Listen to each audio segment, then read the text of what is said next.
दोस्तों नमस्कार, मैं हूं शीतला तिवारी। दोस्तों नरेंद्र मोदी तीसरी बार देश के प्रधानमंत्री बन चुके हैं। उनका शपथ ग्रहण समाप्त हो गया और कई मंत्रिमंडल यानी जो पुराना मंत्रिमंडल था उसमें कई सांसद को नहीं रखा गया है।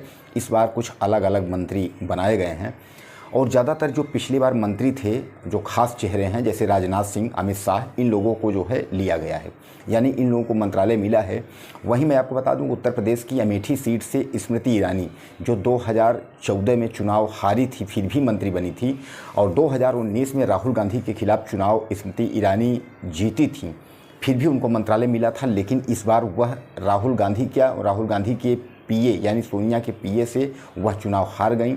अब हारने के बाद इस बार मायूस दिख रही हैं। स्मृति ईरानी को जो है कोई मंत्रालय नहीं मिल रहा है और यह लग भी रहा है कि स्मृति ईरानी को जो है कोई मंत्रालय नहीं मिलेगा।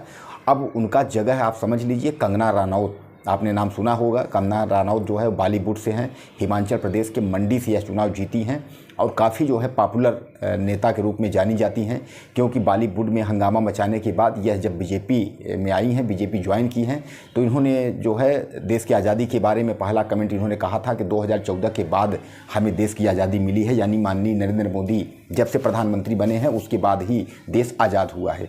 इसी आज़ादी के टॉपिक को बोलते हुए यह जो है हाईलाइट हुई हैं। तो कंगना रनौत जो है वो भारतीय जनता पार्टी में जो है अच्छा वर्चस्व बनाएंगे भी। अब शायद यह है कि धीरे धीरे करके स्मृति ईरानी को लोग भूल जाएंगे, इसलिए कि इस बार जो है स्मृति ईरानी जैसा कह रही हैं कि हमको और जो है लग रहा है कि हमारे ही लोग, हमारे ही जो खास सांसद और बीजेपी के लोग हैं वही हमारा विरोध कर रहे हैं। तो कहने का तात्पर्य यह है कि स्मृति ईरानी को इस बार मौका नहीं मिल पाया है। वहीं कई लोगों को मौका जहां नहीं मिला है, वहीं दूसरी ओर मैं बता दूंगा आपको मध्य प्रदेश के कई बार के सीएम रहे शिवराज सिंह चौहान 8 लाख वोट से जो है विदिशा से जीत के आए हैं, उनको भी मंत्रिमंडल में जो है शामिल किया गया है।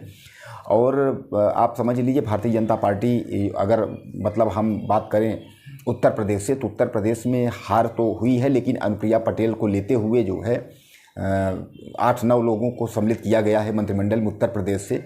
और छत्तीसगढ़ से एक व्यक्ति यानी बिलासपुर से जो है उनको साहू जी हैं, उनको मंत्री बनाया गया। यानी जो मैं आपको बता दूं जो मंत्रिमंडल का जो विस्तार है इनका, तो करीब करीब कुछ नए चेहरे हैं और कुछ पुराने चेहरे हैं। अब पुराने चेहरों की स्थिति में अमित शाह जो है वह गृह मंत्री पिछली बार थे और राजनाथ सिंह रक्षा मंत्री थे।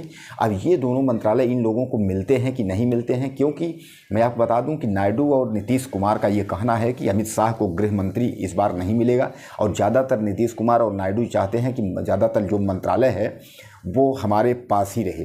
तो कुल मिलाकर के आप समझ लीजिए कि अब मोदी सरकार इस बार दबाव में है। तीसरी बार इस बार लग नहीं रहा है कि मोदी जो है स्वतंत्र रूप से सरकार चला पाएंगे। वैसे भी आप ये मान के चलिए कि मोदी 1 साल के लिए प्रधानमंत्री बने हुए हैं। अगर मोदी अपने नियम को फॉलो करते हैं, तो नियम को फॉलो का मतलब समझ लीजिए 2014 में जब इनकी सरकार आई थी तो इन्होंने 75 साल का हवाला दिया था कि 75 साल के बाद पार्टी में कोई भी न मंत्री बनेगा न प्रधानमंत्री बनेगा, यानी पार्टी में वह चुनाव नहीं लड़ेगा।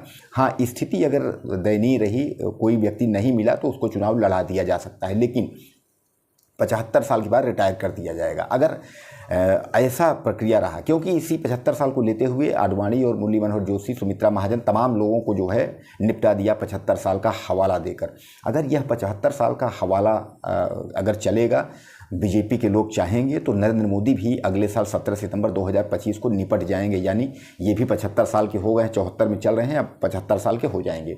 तो इनको भी छोड़ना चाहिए प्रधानमंत्री का पद। ऐसे में प्रधानमंत्री का पद छोड़ने के बाद अगर जिक्र किसी का आता है प्रधानमंत्री पद के लिए, तो उसमें राजनाथ सिंह, अमित शाह और गडकरी और योगी आदित्यनाथ कई नाम हैं। लेकिन योगी आदित्यनाथ की स्थिति जो है आपको मैं बता दूं दयनीय है। योगी आदित्यनाथ आज दिल्ली पहुंचे हैं, अमित शाह से मुलाकात कर रहे हैं। इसमें यह कहा जा रहा है कि इस बार सरकार जो है मोदी नहीं, सरकार अमित शाह चलाएंगे। और उत्तर प्रदेश में मुख्यमंत्री किसको बनाना है, किसको हटाना है, या देश में क्या कैसे राजनीति करना है, बनाना गिराना, ये सब काम जो है अमित शाह इस बार अपने हाथों में लेके रखे हैं। नरेंद्र मोदी का जो है इस बार चलना नहीं है। वहीं नीतीश कुमार और चंद्रबाबू नायडू के इशारे पे इस बार सरकार चलेगी। तो कहने का तात्पर्य है इस बार जो है डूबती हुई नैया है कि अगर नायडू और नीतीश कुमार थोड़ा नाराज़ होंगे तो कहेंगे भैया हम समर्थन ले रहे हैं, अब सरकार हम अपनी बदल रहे हैं। तो कहने का तात्पर्य ये है कि इस बार मोदी जो है स्पष्ट रूप से सरकार जो है चला नहीं पाएंगे, आप भी जानते हैं। अब सबसे बड़ा सवाल है कि उत्तर प्रदेश का क्या होगा। उत्तर प्रदेश में जहां एक और 80 सीटों में जो है 33 सीट बीजेपी को और 3 सीट गठबंधन यानी 36 सीट एनडीए को मिला है। तो कुल मिलाकर के इतनी करारी हार उत्तर प्रदेश में होने के बाद योगी आदित्यनाथ बौखला गए हैं कि 2027 में क्या होगा। अगर सांसद ज़्यादा से ज़्यादा सांसद समाजवादी और कांग्रेस के जीते हुए हैं तो 2027 में विधानसभा में कहीं ऐसा ना हो कि पूरा तख्ता ही पलट जाए। हालांकि मैं बता दूं आपको, उड़ीसा, मध्य प्रदेश, छत्तीसगढ़ समेत कई राज्यों में बीजेपी बम्पर वोट से जीती हुई है, लेकिन उत्तर प्रदेश का जो रास्ता है जो दिल्ली को जाता है तो उत्तर प्रदेश ही बीजेपी को धोखा दे दिया। अब धोखा देने का मतलब जो है आप समझ लीजिए कि जैसा मैंने आपको हर वीडियो में बताते हैं कि धोखा देने का मतलब ये है कि 22 जनवरी 2024 को रामलला का प्राण प्रतिष्ठा और राम मंदिर का उद्घाटन हुआ था और अयोध्या से ही ये हार गए। यह सबसे बड़ी शर्मनाक हार इनकी हुई। ये पूरे देश में इसकी गूंज गई कि जिस अयोध्या के लिए 100 घंटे से ज़्यादा का टेलीकास्ट टेलीविज़न पे चलाया गया और एक मोदी प्रधानमंत्री को हीरो के रूप में और बीजेपी को एक हीरो के रूप में प्रस्तुत किया गया, आखिर कारण क्या पड़ा कि अयोध्या से ही हार गई। हालांकि इस कारण वहाँ का स्थानीय कारण के लिए मैंने आपको पिछली वीडियो में बताया भी था कि वहाँ स्थानीय लोगों को घर टूटना, उनको मुआवजा न मिलना और स्थानीय लोगों को बहुत प्रताड़ित करना, यह सब जो है हार का बीजेपी का मुख्य कारण बन गया। बाकी वहाँ दिमाग मत लगाइए आप, बाकी कोई कारण नहीं है कि बीजेपी अयोध्या से क्यों हार गई। क्योंकि उसके पहले भी अयोध्या से 2 बार बीजेपी वहाँ का सांसद जो है वो अयोध्या से रहा है और इस बार जो है समाजवादी पार्टी के जो है कई बार के विधायक और मंत्री रहे हुए अवधेश उनको जो है टिकट मिला और उसके बाद जो है वो जीत गए। तो कहने का तात्पर्य यह है कि देखिए दोस्तों, यही हाल उत्तर प्रदेश के चर्चित शहर प्रयागराज से हुआ था। प्रयागराज में भी हमने वीडियो बनाया था, उसमें जब भी टिकट मिला था और जैसे टिकट मिला उसके बाद ही मेरा वीडियो था कि आखिर क्यों हार रही बीजेपी प्रयागराज में। मैंने यह वीडियो बनाया था, उसको जाके आप देख सकते हैं कि मैंने पूरा समीकरण जो है जो प्रयागराज का जमुना पार की जो 4 तहसील हैं, मेजा, करछना और बारा और फूल जो है कोरांव, ये चारों तहसीलों का मैंने और प्रयागराज शहर का भी मैंने उसमें विश्लेषण पूरा बारीकी ढंग से किया हुआ है। और मैंने बता दिया था पहले ही, नाम जब इनका बीजेपी के कैंडिडेट का नाम नहीं आया था तभी मैंने कह दिया था कि वहाँ से जो है नीरज त्रिपाठी कि पहले भी हमने वीडियो बनाया था, इसलिए कि सबसे पहले वहाँ जो है गठबंधन कांग्रेस से समाजवादी पार्टी से इस्तीफा देकर कांग्रेस ज्वाइन करने वाले रेवती रमन के लड़के उज्ज्वल रमन जब टिकट लिए थे और उन्होंने अपना दावा ठोका था कि हम समाजवादी और गठबंधन से चुनाव लड़ेंगे कांग्रेस से, तो ही हमने वीडियो बनाया था। उसके बाद फिर हमने वीडियो बनाया जब नीरज त्रिपाठी को बीजेपी से टिकट मिला था तो भी हमने वीडियो बनाया था। मैंने आपको बताया था कि वहाँ जो है बीजेपी चुनाव हार रही है।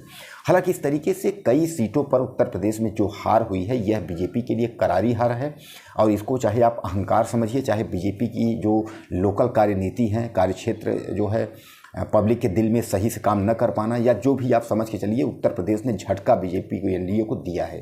क्योंकि जैसा मैं बताया आपको, एनडीए को 3 सीट और बीजेपी को 33 सीट, जहां 80 सीटों में 70 से 72 सीट और 65 सीट के नीचे जो है बीजेपी आती नहीं थी। पिछली बार भी जो है 65-67 सीट थी, इस बार भी जो है 70 का आंकड़ा था कि 70 सीट हम पहुंचेंगे, लेकिन बीजेपी को सबसे बड़ा झटका मिला। और अगर कहीं यही 70 सीट अगर बीजेपी को मिल गया होता तो वह धक्का प्लेट गठबंधन की ज़रूरत भी नहीं पड़ती बीजेपी को, और फिर एक बार जो है तीसरी बार मोदी ज़बरदस्त दबंग प्रधानमंत्री होते। लेकिन हालांकि मोदी ने शपथ ले लिया है, तीसरी बार के प्रधानमंत्री का मोहर लग गई है, लेकिन ये है कि डूबती नैया है कि ये अस्थायी, जैसे अग्निवीर योजना है। हालांकि ये अग्निवीर योजना को नीतीश कुमार ख़त्म करने में लगे हुए हैं। नीतीश कुमार ने कहा है कि अग्निवीर योजना ख़त्म होनी चाहिए। इस तरीके कई ऐसे फैसले हैं जो कि नायडू और नीतीश नरेंद्र मोदी से करवाएंगे। जैसे आप जानते हैं नायडू जो है मुस्लिम पक्ष में कार्य करते हैं, मुस्लिम आरक्षण पक्ष में वो समर्थक हैं, लेकिन नरेंद्र मोदी जो है मुस्लिम का नाम नहीं लेना चाहते हैं।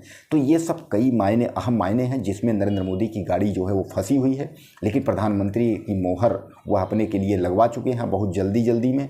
अब आगे देखना ये है कि सरकार किस बेस पे ये चलाते हैं, और जो कड़े अभी नियम यानी इनको फॉलो करने थे, यानी इनको एक तरीके से लागू करना था पूरे देश में, तो वो नहीं हो पाया। दोस्तों, हमारी वीडियो को ज़्यादा शेयर करिएगा, चैनल को सब्सक्राइब करिएगा और कमेंट बॉक्स में लिखना ना भूलिएगा कि आप क्या सोचते हैं, नरेंद्र मोदी किस तरीके से सरकार चला पाएंगे।